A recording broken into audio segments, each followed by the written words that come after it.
দীর্ঘ ১৬ বছর ক্ষমতা থেকে দূরে বিএনপি বড় দল, বটগাছ বলতে হবে রাজধানীর প্রেক্ষাপটে।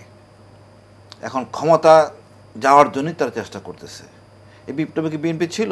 কোনো নেতৃত্ব ছিল না, ছেলেরাও তাদের নেতাদের ছেলেরাও ছিল না, বাট তারা হয়তো পিছনে ছিল, কর্মীরা ছিল, আমজনতা সবাই ছিল।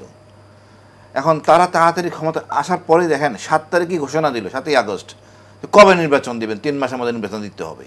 এই যে একটা সংস্কৃতি, মানে ক্ষমতা যে লুটপাট করা সংস্কৃতি, এটা খুব দুঃখজনক। ৫৪ বছরে আমরা শিখি নাই। কার টাকা লুটপাট করতেছে? জনগণের টাকা। কোন জনগণের টাকা? এই দেশের জনগণ বিদেশে কষ্ট করে টাকা অর্জন করে, নিজের বাউ বাচ্চা মেয়ে জায়গা জমি বিক্রি করে টাকাটা পাঠায়। আমাদের গার্মেন্টস শ্রমিকরা, আমি বলি রৌপ্য সন্তান, প্রবাসীরা তো আমাদের সূর্য সন্তান, এরা কষ্ট করে দিন রাত, এদের টাকা আমরা রপ্তানি করে আমরা আসি।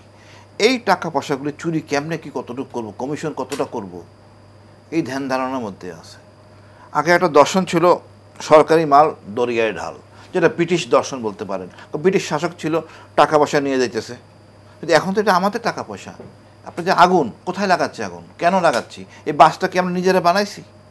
বিদেশ থেকে জিনিসপত্র কিনে আনতে হয়েছে।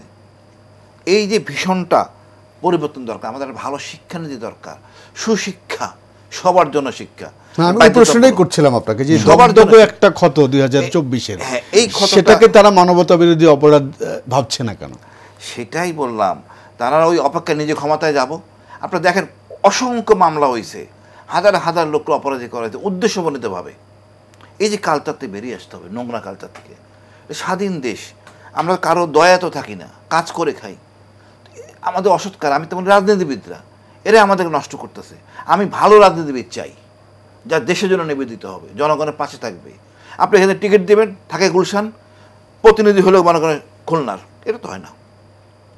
আমি মনে করি জনগণের প্রতিনিধি হবে, অরিজিনাল প্রতিনিধি। দেখেন প্রত্যেকটা জায়গায় বাধা, স্থানীয় সরকার নির্বাচন করা যাবে না, ঢাকা ইউনিভার্সিটি নির্বাচন করা যাবে না। এত বাধা কেন দিচ্ছেন আপনি? সমস্যাটা কি? এত নোট অফ ডিসেন্ট কেন থাকবে? জামাতও করছে, বিএনপিও করছে, কেন? আপনি কি ভালো একটা জিনিস চান না, সংস্কার হোক? আমরা ভালো কাঙ্ক্ষিত লক্ষ্যে পৌঁছবো না? অসৎ উদ্দেশ্য, মানে এই অসৎ উদ্দেশ্যটা আসলে জনগণ বুঝে। আগে একটা জিনিস, এই মোবাইল কতটা হয়েছে সহজ, আগে আমার মুরব্বীতে বলে দিত সবাই এখানে ভোট দিবা, এখন কিন্তু সেটা হবে না। আমার মেয়েও আমার কথা শুনবে না, এটাই বাস্তবতা। সে দেখতেছে আসলে কি।